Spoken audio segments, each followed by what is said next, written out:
Selamat pagi teman-teman. Kami dari kelompok 7 akan mempresentasikan teori kepribadian lanjut dari tokoh Rollo May. Sebelumnya kenalan dulu nih, kami beranggotakan 7 orang yang terdiri dari Farika Agni, Evita Hosana, Nabila Zuhro, Grace Immanuela, Dita Wuryandingrum, Angelina Gabriela, dan Adifa Nasren. Yang pertama adalah biografi Rollo May. Rollo May yang bernama lengkap Rollo Rishi May ini lahir di Ada, Ohio, 21 April 1909. Beliau adalah anak pertama dari 6 bersaudara dan ibunya bernama Earl Tittle May, sedangkan ayahnya bernama Matthew Boughton May. Oleh karena Rollo May adalah anak laki-laki, makanya dia tidak terlalu dekat dengan kedua orang tuanya. Ayahnya bekerja sebagai sekretaris Young Men's Christian Association, sedangkan ibunya sibuk merawat dirinya sendiri, sehingga anak-anaknya sering ditinggalkannya. Rollo May muda mempunyai minat pada bidang seni dan sastra. Ia berkuliah di Michigan State University untuk kali pertamanya dan mengambil jurusan bahasa Inggris. Oleh karena menjadi editor pada majalah mahasiswa yang radikal, ia diminta untuk keluar kampus pada saat itu. Rollo May menerima gelar sarjananya saat pindah ke Oberlin College di Ohio pada tahun 1930. Kemudian, May mengikuti langkah yang mirip dengan Erik Erikson pada 3 tahun setelah kelulusannya. Rollo May melakukan perjalanan atau berkelana sebagai seorang seniman, pelukis, dan mempelajari seni lokal, menelusuri bagian timur dan selatan Eropa. Tujuan sebenarnya Rollo May berkelana adalah agar menjadi tutor bahasa Inggris di Anatolia, College Thessaloniki, Yunani. Walaupun demikian, Rollo May mulai mengalami kesepian yang kemudian membuatnya membenamkan dirinya pada pekerjaannya yang justru membuatnya semakin tidak merasa baik. Oleh karena hal tersebut, Rollo May tersadar dan memulai untuk mendengarkan suara dari dalam dirinya.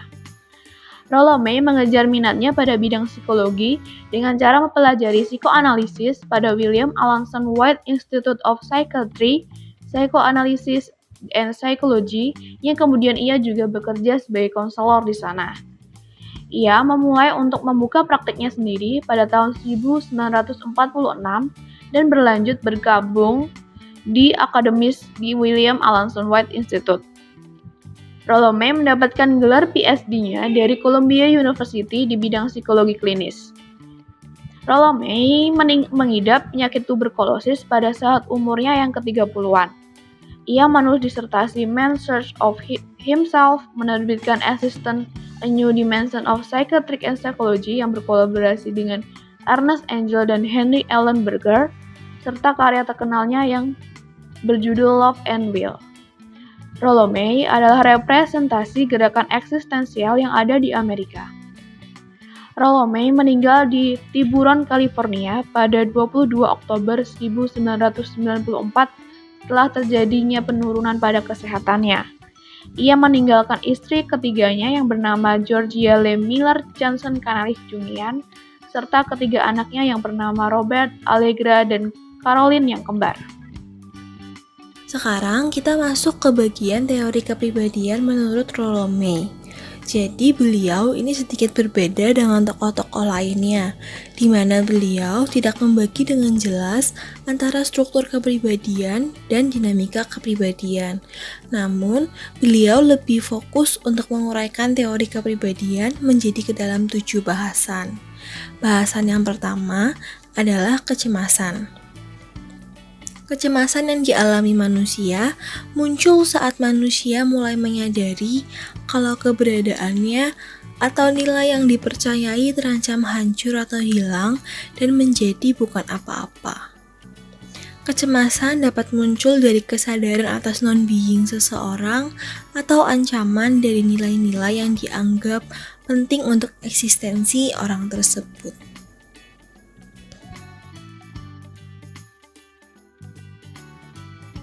Kecemasan dan kebebasan adalah dua hal yang saling bertimbal balik, di mana kecemasan ada karena adanya kebebasan dan begitu pula sebaliknya kebebasan ada karena adanya kecemasan. Rasa cemas dapat bersifat destruktif dan konstruktif tergantung bagaimana kita merespon dan mengelola kecemasan itu sendiri. Ketika kita terlalu larut dalam kecemasan yang kita alami sehingga kita menjadi tidak mampu untuk mengambil keputusan, merupakan kecemasan yang destruktif. Sementara ketika kita mampu untuk mengelola kecemasan dengan baik, hingga kecemasan menjadi sumber semangat dan motivasi untuk lebih hati-hati dan bertindak bijak, adalah contoh kecemasan yang konstruktif. Jadi, apakah kecemasan itu bersifat destruktif atau konstruktif? Kembali kepada kita lagi masing-masing, apakah kita mengelola dengan baik kecemasan itu atau tidak. Lalu, May juga membagi kecemasan menjadi dua bentuk, yaitu kecemasan normal dan kecemasan neurotik. Kecemasan normal adalah kecemasan yang memang harus dialami oleh manusia untuk dapat bertumbuh dan berubah.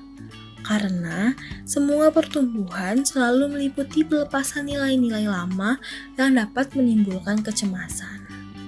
Sementara kecemasan neurotik dianggap sebagai penyakit karena tidak berproporsional atas suatu ancaman, yaitu meliputi represi dan bentuk lain dari konflik intrasikis yang dikelola oleh bermacam bentuk pemblokiran kreativitas dan kesadaran. Jadi wajar kok ketika kita mengalami kecemasan. Contohnya, ketika besok kita akan menghadapi ujian, maka itu sangatlah normal ketika kita mengalami kecemasan apakah kita mampu untuk mengerjakan ujian tersebut dengan baik atau tidak. Karena kecemasan ini akan mendorong kita untuk belajar sehingga dapat mengerjakan ujian dengan baik. Sementara, kecemasan akan menjadi neurotik atau tidak normal ketika kita masih merasa cemas berlarut-larut sekalipun kita sudah belajar dan sudah mempersiapkan yang terbaik untuk ujian besok. Yang kedua adalah rasa bersalah. Rasa bersalah muncul saat manusia menyangkal potensinya, gagal melihat secara akurat kebutuhan dari sesamanya, atau lupa akan ketergantungannya pada alam. Rasa bersalah dibedakan dalam 3 bentuk berdasarkan Amwelt, Midwelt, dan Eigenwelt. Rasa bersalah yang pertama adalah rasa bersalah akibat keterpisahan kita dengan alam atau Amwelt yang disebut dengan istilah separation guilt. Umumnya rasa bersalah ini dialami oleh manusia yang tinggal di perkotaan yang sangat dekat dengan perkembangan teknologi yang pesat dan globalisasi. Yang kedua adalah rasa bersalah akibat ketidakmampuan untuk secara akurat melihat dunia orang lain atau Midwelt. Mustahil untuk dapat dengan sempurna memahami apa yang terjadi pada orang lain dan apa yang menjadi kebutuhan orang lain saat kita terus-menerus melihat orang lain dari sudut pandang kita sendiri. Ini berakibat kita tidak cukup baik saat memahami seseorang dan akhirnya menimbulkan rasa bersalah dalam diri kita sendiri. Lalu, yang ketiga adalah rasa bersalah terhadap diri sendiri atau Eigenwelt. Rasa bersalah ini muncul ketika kita gagal memenuhi potensi diri kita sebagai seorang manusia. Namun, rasa bersalah ini dialami oleh semua manusia karena memang tidak ada manusia yang dapat dengan sempurna memenuhi potensi dirinya. Yang dapat kita lakukan sebagai manusia hanyalah selalu berusaha menjadi versi yang terbaik dari diri kita sendiri. Rasa bersalah itu sama seperti kecemasan, yaitu dapat bersifat konstruktif dan destruktif tergantung dari bagaimana kita mengelola dan menghadapi rasa bersalah itu sendiri. Nah, yang ketiga adalah intensionalitas. Intensionalitas ini adalah struktur yang memberikan arti pada pengalaman dan membuat manusia dapat mengambil keputusan tentang masa depan. Tanpa intensionalitas, manusia tidak akan dapat bertindak berdasarkan kemauan dan pilihannya sendiri. Nah, selain itu, intensionalitas juga dapat muncul secara disadari maupun tidak disadari. Contohnya, manusia dapat secara tidak sadar kalau pengalaman masa lalunya mempengaruhi keputusannya yang dijalani sekarang. Lanjut yang keempat, itu ada kepedulian, cinta, dan keinginan. 3 hal ini terkadang terkesan mirip, namun sebenarnya 3 hal ini merupakan 3 hal yang berbeda. Yang pertama itu ada kepedulian. Kepedulian berarti menganggap sesuatu sebagai hal yang benar-benar berarti. Saat kita peduli dengan orang lain, kita menganggap orang tersebut sebagai sesama manusia dan berusaha memahami perasaan yang dialami oleh orang tersebut, mulai dari perasaan senang, perasaan sedih, perasaan bersalah, hingga perasaan sekecil apapun. Kepedulian sendiri merupakan dasar dari cinta, namun kepedulian dan cinta adalah 2 hal yang berbeda. Kalau cinta, itu adalah perasaan bahagia terhadap kehadiran orang lain dan menegaskan nilai perkembangan dari orang tersebut seperti milik kita sendiri. Cinta tidak akan ada apabila seseorang tidak bisa memiliki kepedulian. Dan selain itu, kepedulian juga menjadi sumber dari keinginan.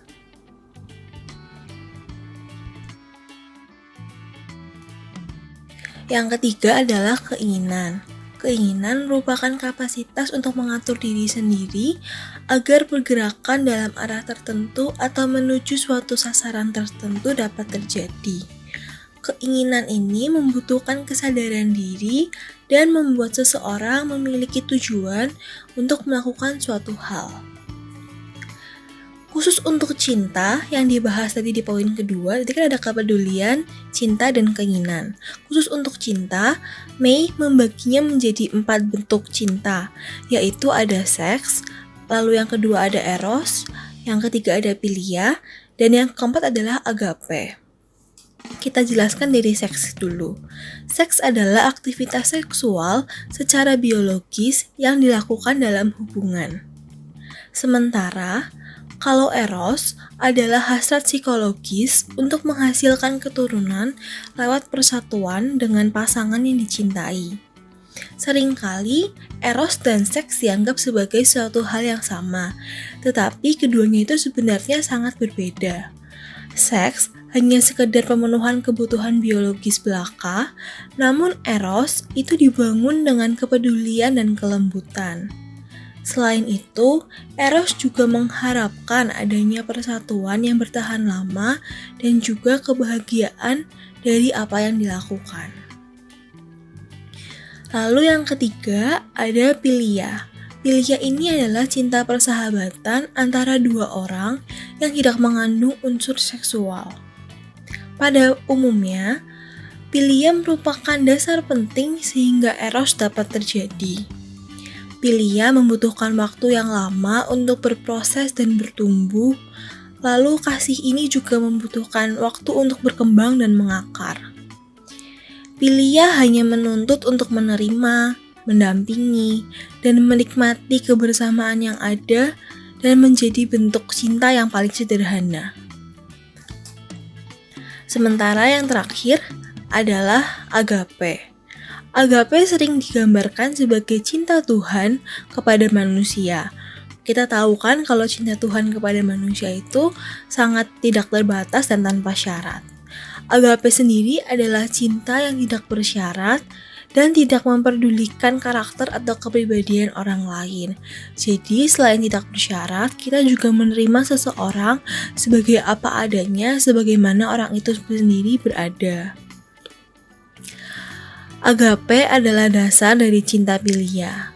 Agape tidak menuntut balas, dan agape memberikan kepedulian terhadap orang yang dicintai tanpa memikirkan timbal balik yang didapatkan, atau dapat dikatakan agape ini penuh dengan keikhlasan.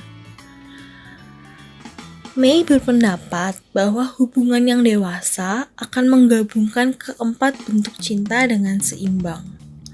mulai dari hasrat seksual, hasrat untuk menjalani suatu persatuan atau eros, pertemanan yang jujur atau philia, dan kepedulian untuk tidak egois terhadap orang lain atau agape.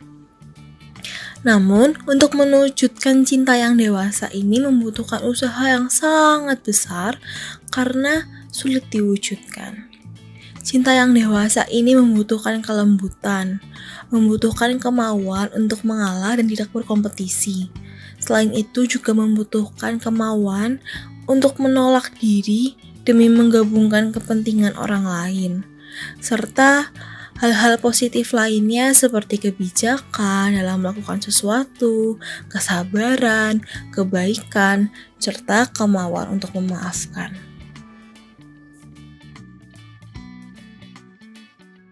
Kebebasan dan takdir.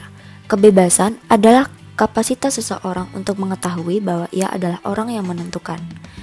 Kata menentukan dalam kalimat tersebut bersinonim dengan apa yang nantinya disebut oleh May sebagai takdir.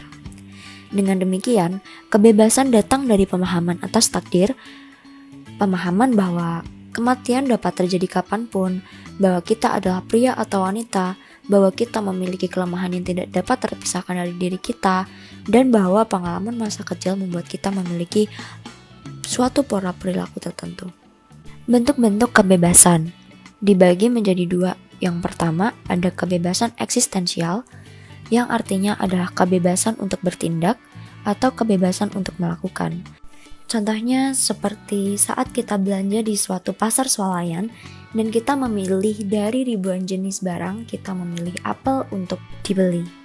Selanjutnya adalah kebebasan esensial, yakni kebebasan untuk menjadi dan disebut juga sebagai kebebasan internal.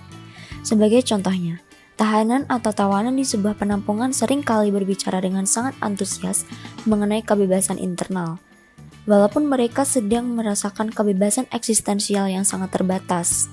Oleh karena itu, kurungan fisik atau penyangkalan atas kebebasan kelihatannya membuat orang-orang itu menghadapi takdir mereka dan mulai mendapatkan kebebasan untuk menjadi.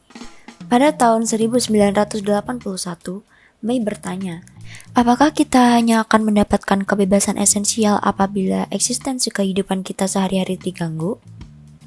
Jawaban yang dikemukakan sendiri oleh May adalah tidak. Seseorang itu tidak perlu harus dipenjarakan untuk mendapatkan kebebasan esensial atau kebebasan untuk menjadi, karena setiap orang telah memiliki takdir sendiri, yang merupakan penjara atau sebuah penampungan yang membuat kita tidak terlalu mempedulikan kebebasan untuk melakukan sesuatu dan lebih terfokus pada kebebasan esensial. Takdir menurut May pada tahun 1981 yakni rancangan dari alam semesta yang berbicara lewat rancangan dari masing-masing kita. Takdir kita yang utama adalah kematian, namun dalam skala yang lebih kecil, takdir kita mencakup karakteristik biologis lainnya seperti inteligensi, gender, ukuran, dan kekuatan, serta predisposisi genetik atau kecenderungan dari beberapa penyakit. Selain itu, faktor psikologis dan budaya juga memiliki kontribusi atas takdir kita. Takdir tidak berarti telah ditentukan sebelumnya atau dituliskan sebelumnya. Takdir kita adalah tujuan kita. Jadi dalam batasan-batasan takdir itu kita memiliki kekuatan untuk memilih. Nah, kekuatan ini membuat kita mampu untuk menghadapi dan menentang takdir kita. Akan tetapi, tidak berarti bahwa semua perubahan yang kita inginkan akan terjadi. Kita nggak selalu sukses dalam setiap pekerjaan, mengalahkan setiap penyakit, menikmati hubungan yang memuaskan dengan setiap orang. Kita nggak dapat menghapus takdir kita, tetapi kita bisa memilih bagaimana kita akan bereaksi dan bagaimana kita dapat menghidupkan bakat yang ada di hadapan kita. Kekuatan mitos.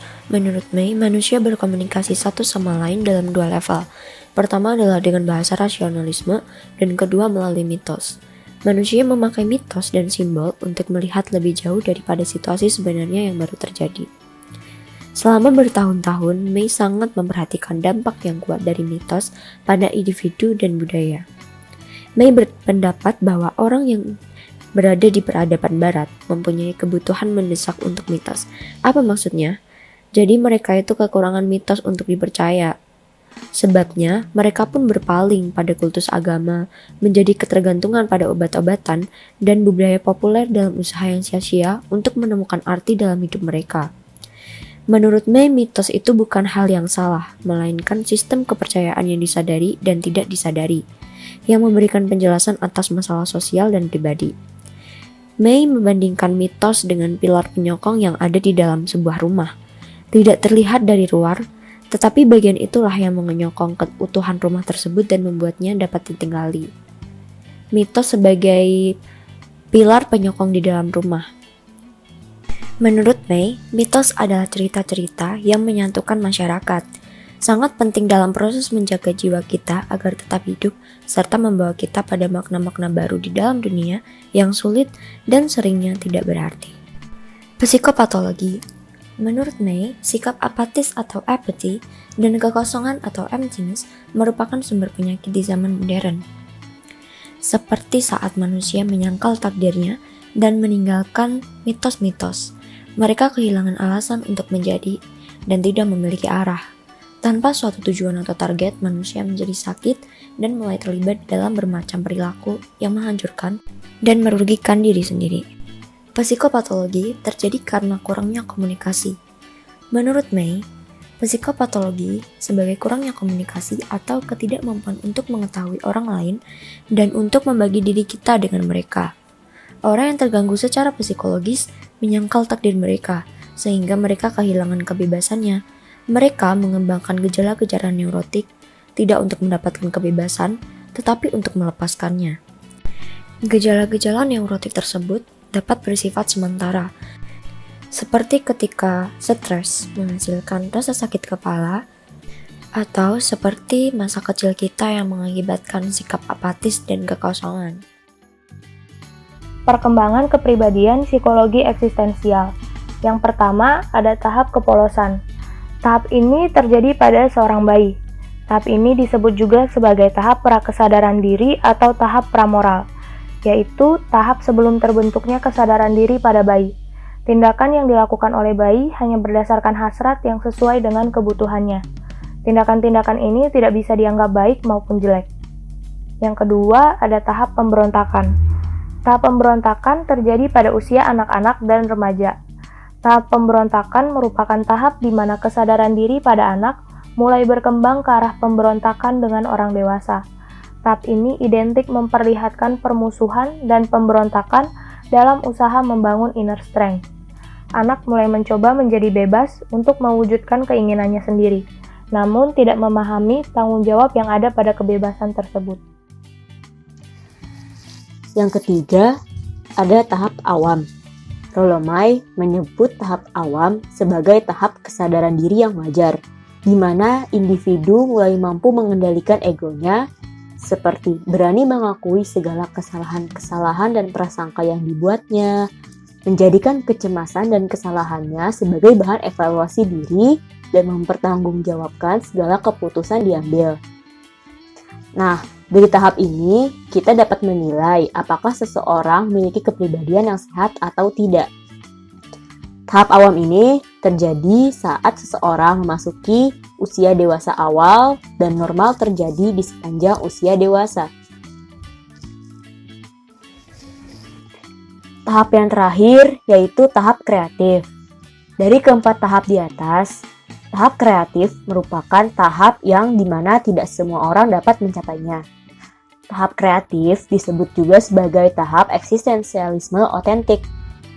Individu yang berhasil mencapai tahap ini mampu mengembangkan ide-ide segar dari dalam dirinya, kemudian mengaplikasikan ide tersebut dalam menjawab segala persoalan yang dihadapi.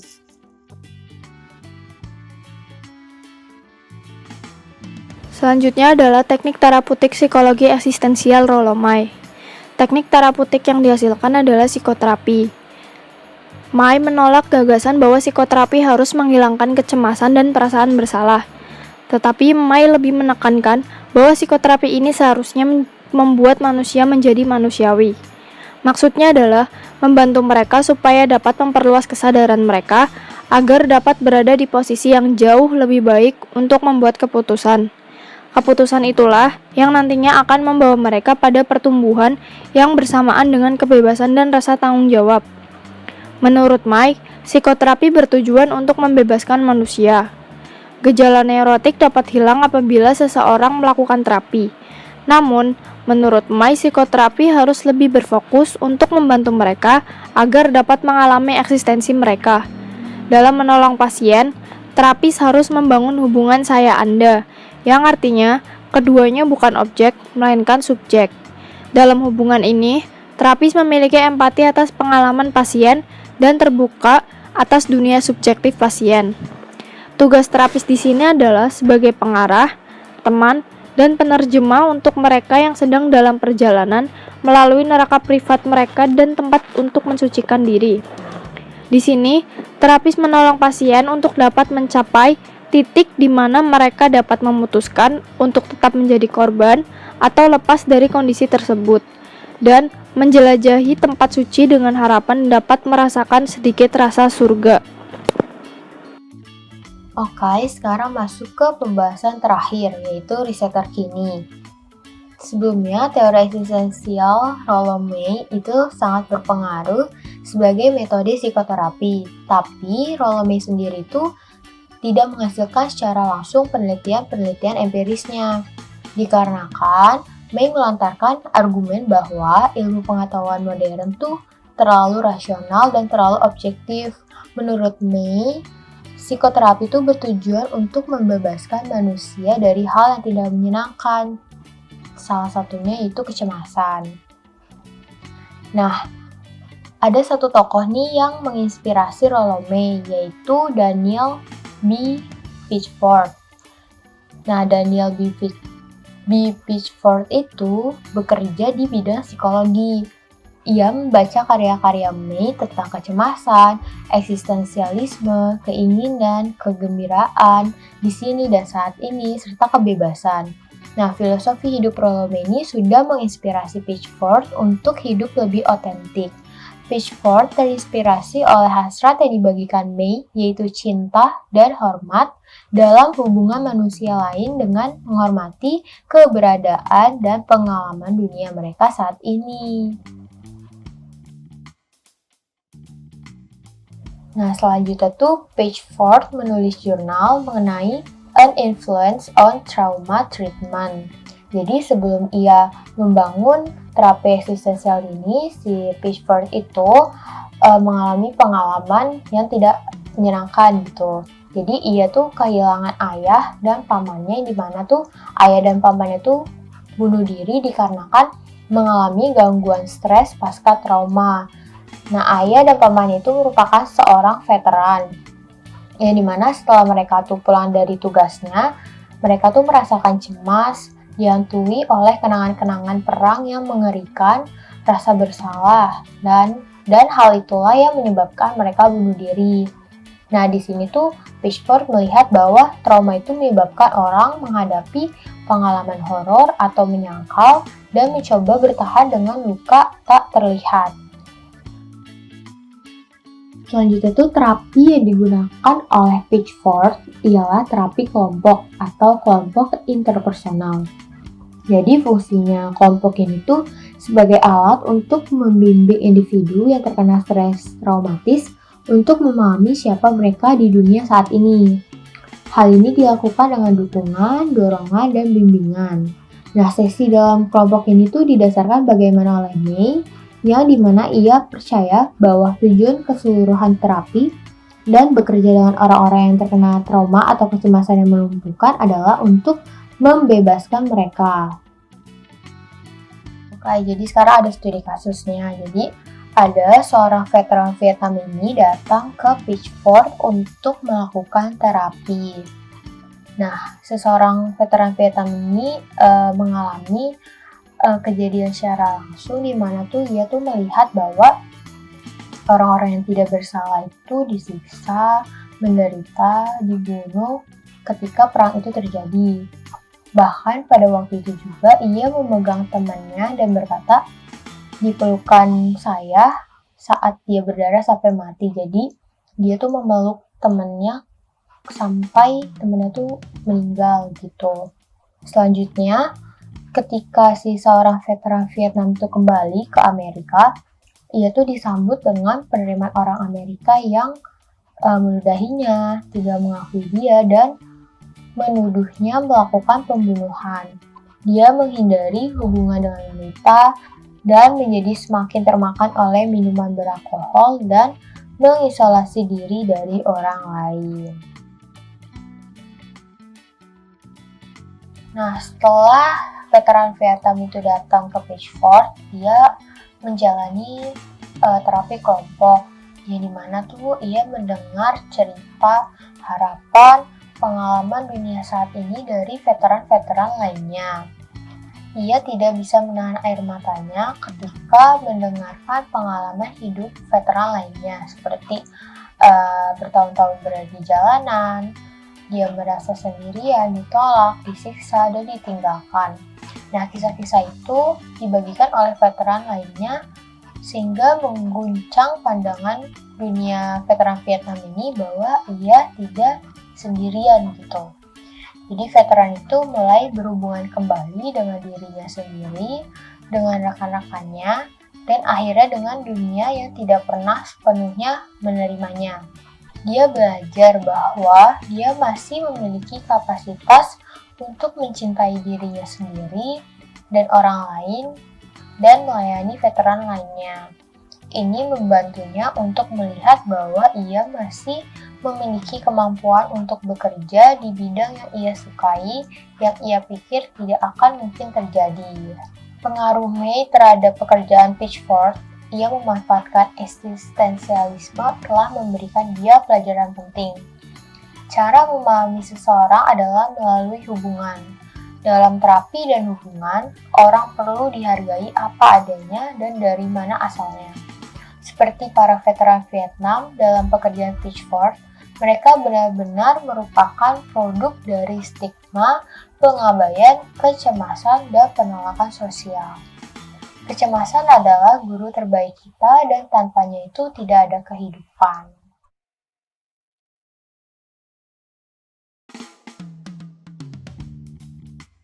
Sekian dari kelompok 7, kurang lebihnya mohon dimaafkan. Semoga materi yang kami sampaikan bermanfaat buat kalian. Terima kasih.